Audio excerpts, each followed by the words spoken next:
like. I saw a man of striking appearance.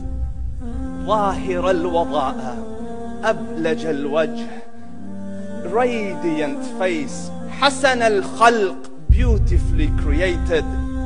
لم تعبه الثجلة, his belly wasn't protruding. ولم تزر به السعلة, nor was his head disproportionate and small. وسيم قسيم, proportionate and delicate, finely made, a specimen of a creation.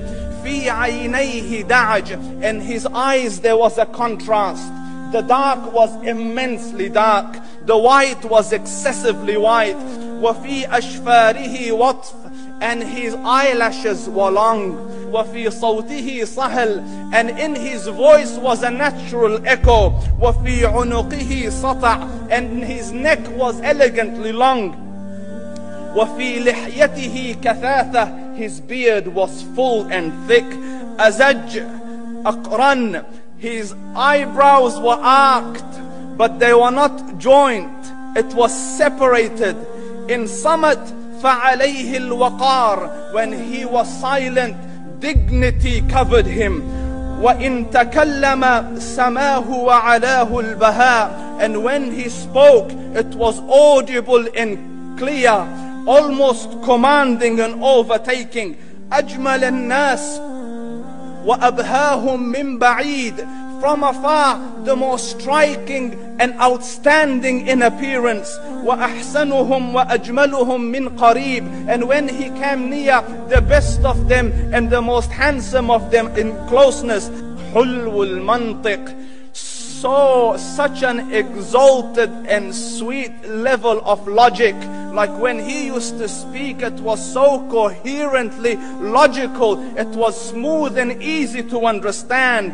فصل لا نزر ولا هذر, he was to the point, not excessive nor too short. كأن منطقه خرزات نظم يتحدرن, his logic, his utterances, his words were like jewels coming out of a necklace, calculated, polished, one after the other, it would flow magically. ربعة, he was medium in height. Your eye didn't have to strain to look up at him, nor was it tedious to look down at him. He was a comfortable sight to look at. له رفقاء يحفون به, he had friends, the people that were with him, they were working around him to try to serve and protect him.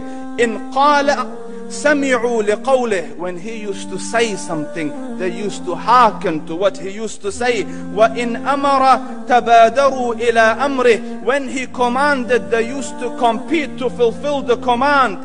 This is Muhammad Rasulullah. This is Muhammad Rasulullah.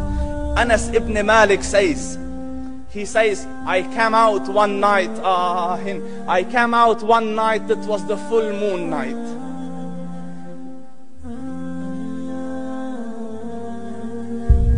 And I looked at the moon, and in the desert, understand, the moon is an awesome sight. It is smooth, it is radiant, it is clear, it is gentle compared to the scorching sun at which they are used to.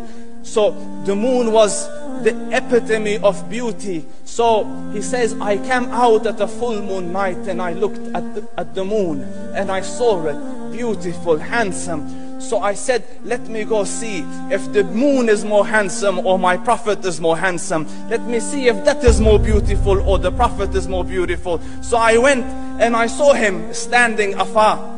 So I looked at his face and I looked at the moon, and I looked at his face and I looked at the moon, and I looked at his face and I looked at the moon, and he said, Wallahi, he was more handsome than the moon in its entirety.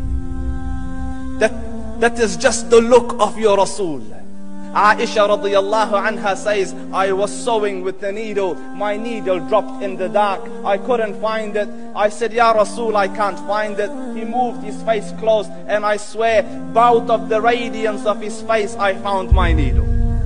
And the Prophet sallallahu alaihi wasallam was mind-bogglingly handsome, but His handsomeness was covered with waqar in jalal and hayba.